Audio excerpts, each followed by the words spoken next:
Hello everyone, and welcome to my General Hospital YouTube channel. I hope everyone is having a wonderful day. Before we begin, please hit the subscribe button and give this video a thumbs up. Cody was cleaning up stalls at the Quartermain stables when Sasha showed up prepared to work. Wearing a pair of crimson overalls, she was relieved that her appearance was no longer a concern.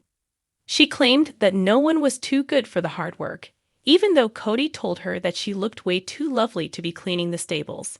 Sasha explained that she was seeking for a new purpose in life, and that she believed that being somewhere she was comfortable and happy would help her discover her inspiration, because Cody couldn't understand why she wanted to work in the stables. She thought back with nostalgia to her first horse ride and her horseback riding lessons while Cody and Sasha labored. What Cody anticipated from his post-deception future intrigued her. He assured her that he would do it and went back to his chores. Later, Sasha and Cody talked while sipping coffee. Sasha reminded Cody that he could be with his family if he only told Mac the truth, after Cody expressed how much he enjoyed the company of both James and Leo since they seemed like family. Cody acknowledged that it could be too much for him to take. He went on, "Horses are enough." When the topic of Cody and Sasha's relationship came up, she called him cold. In jest, he implied that she had come to that conclusion because he had not mistreated her. Sasha acknowledged that she preferred that they got along well and were at ease with one another. A little manhandling could also be entertaining, Cody hinted. Gregory was sitting on a bench next to the nurse's station when Tracy arrived at the hospital. He stated that he had an appointment with Dr. Kramer after she greeted him. Tracy acknowledged that she was there for a yearly wellness checkup with Dr. Randolph as well as blood work. Elizabeth arrived shortly after to collect Gregory. Gregory was reassured by Elizabeth that everything appeared normal after she had him placed into an examination room and taken his vital signs. She inquired about his well-being, but he wondered why he was worthy of a chief nurse's attention at a crowded hospital. With grace, he clarified that he would rather keep his personal affairs and medical treatment apart. Elizabeth told him that she had never meant to offend him and apologized for overstepping. Gregory was grateful for Elizabeth's comprehension. "I'm grateful you told me," Elizabeth said. Not too long afterward, Dr. Kramer acknowledged that Gregory's dyspnea worried him. Gregory wanted to know if he would be well enough to go to his son's wedding the following month, but he reassured the doctor that it was manageable as long as he didn't push things. Despite not being a psychic, Dr. Kramer expressed his confidence that Gregory would be able to walk for the wedding on his own. Gregory switched gears, pleased, and wanted to talk about Finn. Gregory was reassured by Dr. Kramer that he would never disclose a patient's care with anybody else, not even another physician, without the patient's consent. Gregory felt a sense of relief. Gregory ran into Tracy after leaving the exam room. When she inquired about his appointment, he replied that in order for him to be well for Chase and Brooklyn's wedding, his doctor had advised rest, medicine, and continuous use of his CPAP machine. Tracy was pleased for Gregory and Alexis, since without him, Alexis would not have received an invitation to the wedding.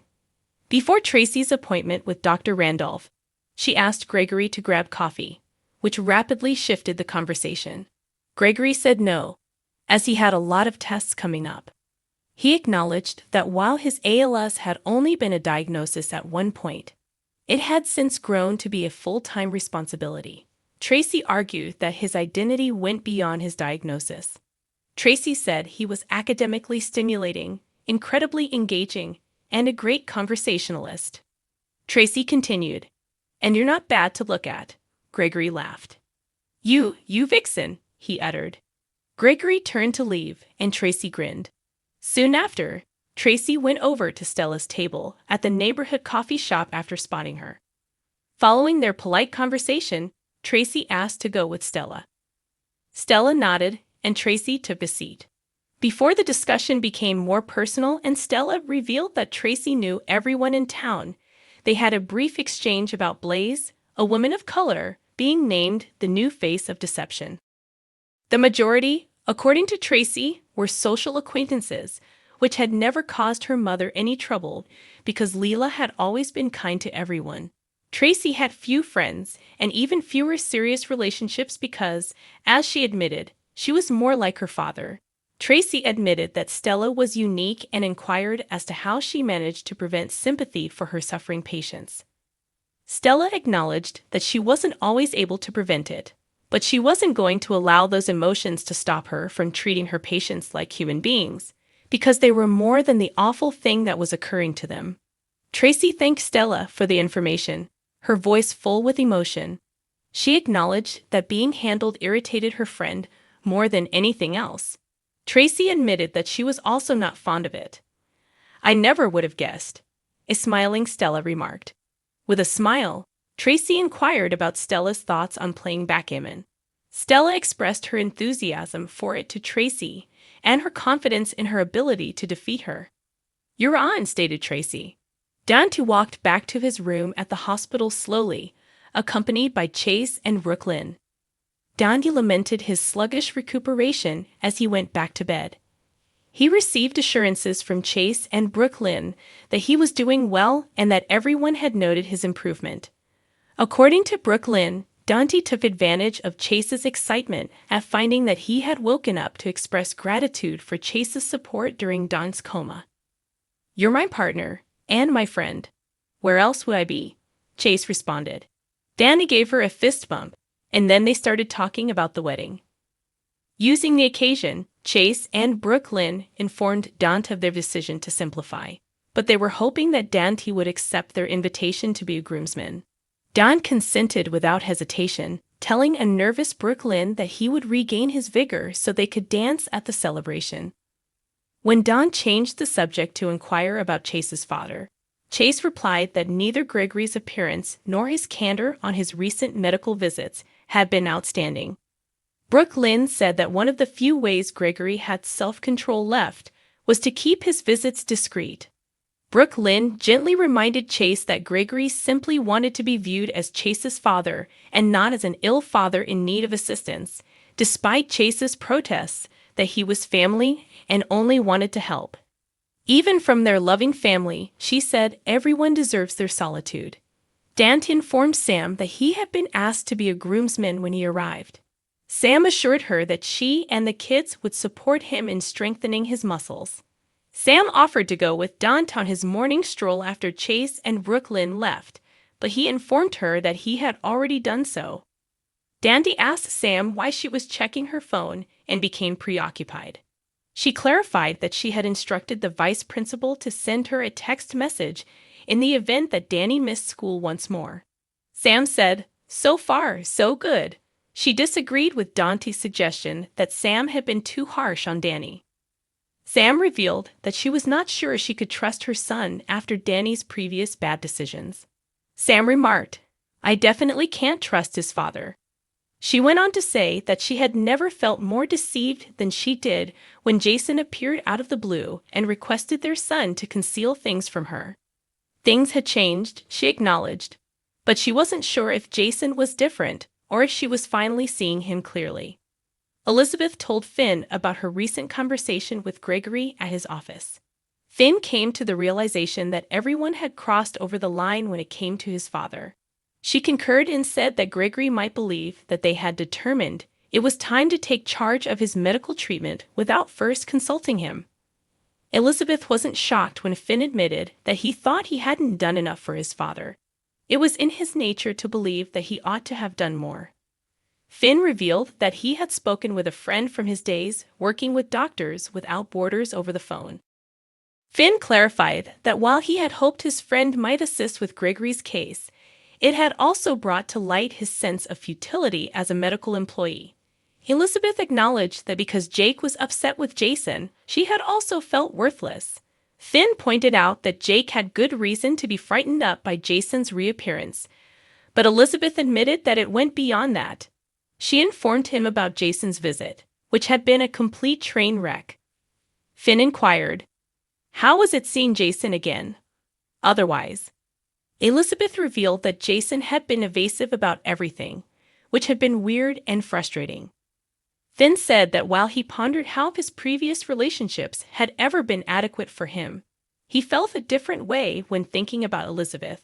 Finn remarked, "It's deeper." "It feels the same way," she said to him. She clarified that although she was happy that she had gotten it right with Finn, she questioned why she had ever settled for someone who was so limited in what they could or would reveal about themselves. To that moment, Chase and Brooklyn arrived to the office, seeking assistance to keep their wedding afloat. Later, while Finn was finishing off a call with Dr. Kramer, Chase, Brooklyn, and Elizabeth stood by. Finn revealed that Dr. Kramer had declined to provide any updates, thus he didn't have any on Gregory. It meant they would have to rely on Gregory for information, which infuriated Chase. Brooklyn changed the subject and said that they needed assistance returning their wedding to the previous schedule. Brooklyn was reassured by Finn and Elizabeth that they would assist. Gregory stormed into the office after Chase and Brooklyn had departed, telling his son that he did not want Finn discussing his case with Dr. Kramer. Finn pledged to honor his father's desires. Gregory assured that he was better, but he acknowledged that he had experienced a brief downturn when he was asked for an update. Gregory refused Elizabeth's offer to call Chase and Brooklyn back to the office so they could give him a ride home. Following Gregory's departure, Finn conceded that Elizabeth was correct. Finn said, "I need to take a step back." Chase asked Brooklyn about their honeymoon plans at the elevator.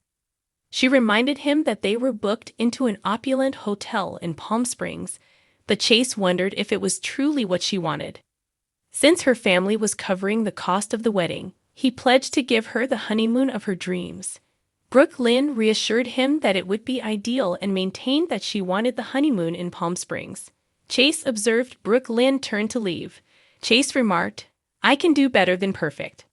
Nina was shocked when Christina paid her a visit at Crimson. Although Christina was willing to acknowledge that Nina had taken an impetuous decision that had gone well beyond what Nina had planned, Christina made it plain that she had not been happy with what Nina had done to Carly and Drew. "Yes, exactly," replied Nina. Joyfully, Christina said, one poor choice hadn't undone everything Nina had done, especially with Sunny. When Christina maintained that Nina had made Sunny happy, Nina was touched since she knew that he missed her. "I've always liked Nina," Christina reassured her, and she wanted the best for Nina. The same was true for Nina and Christina. Christina smiled, confirming that Nina was pointing to her growing baby belly. Christina was carrying TJ and Molly's child. "What an amazing, generous thing you're doing," Nina exclaimed. Christina grinned, but cautioned Nina not to sanctify her just yet, since the most difficult thing had been keeping everything quiet aside from morning sickness. Admittedly, Christina felt like shouting the news from the rooftops. "It's a baby," Christina declared. Before long, Christina made it clear that she had meant to say that she was expecting a niece or nephew. Nina speculated that Christina's hormones were speaking. They heard a knock on the door at that very moment. Christina went to the door and opened it after Nina said she had a meeting set. When she noticed Blaze and Maxie standing on the other side, she froze. Christina entered the office and was hailed by Maxie. However, Blaze disregarded her and followed Maxie. Following Blaze's introduction to Nina, Maxie declared Blaze to be the new face of deception. Blaze was familiar to Nina from their Puerto Rican wedding. Nina pointed to Christina and remarked, "So, you remember Christina," acknowledging Blaze's presence. Blaze gave Christina a courteous smile, but she made no attempt to acknowledge their relationship. Blaze was commended by Christina for becoming the face of deception. Christina exclaimed sharply, "I can really see it," and turned to leave. Blaze finished her visit with Nina later and departed. Nina wanted to know what had happened to Sasha, but Maxie reassured her that Blaze was exactly who she had presented herself as. Nina was informed about Sasha's resignation by Maxie. Maxie went back to Blaze, feeling that the time was right to grow their youth market, and Nina was relieved that Sasha had made the decision. Nina agreed with Maxie's suggestion, but she brought up another topic when she inquired as to whether Maxie need to congratulate Sunny on being a great uncle. Maxie expressed her opinion that it was a horrible idea, particularly in light of the fact that Nina and Sunny's marriage had ended. Not legally, countered Nina. Maxie warned Nina that reaching out to Sunny would make her appear desperate, despite Nina's best efforts to defend herself. On the defensive, Nina clarified that since she hadn't signed the divorce papers and had someone on the inside with Ava, she had reasons to hope for a reconciliation with Sunny. Maxie warned Nina not to expect Ava to stand up for her because she would be let down. Maxie wasn't convinced by Nina's insistence that she trusted Ava to look out for her best interests. Any man you have to plot to get back is not a man you're going to keep, Maxie stated. Maxie acknowledged that she didn't like the person Nina had turned into after getting married to Sunny. The Nina I know was erased by Mrs. Corinthos, Maxie replied. She acknowledged missing the previous Nina. Dante was greeted by Christina with a tender hug at the hospital. Stella dropped by to tell Dante he was heading home while he, Sam, and her were conversing. Christina informed her brother that Sunny held himself responsible for Dante's shooting after Sam and Stella had departed. She inquired as to Dante's thoughts on Ava living with Sunny after he pledged to spend more time with their father. Dante acknowledged that it was strange. Christina concurred. Sam came back a little while later.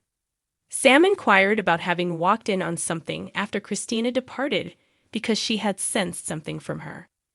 Dante clarified that Ava was still residing with Sunny, and that Christina had expressed worry for him.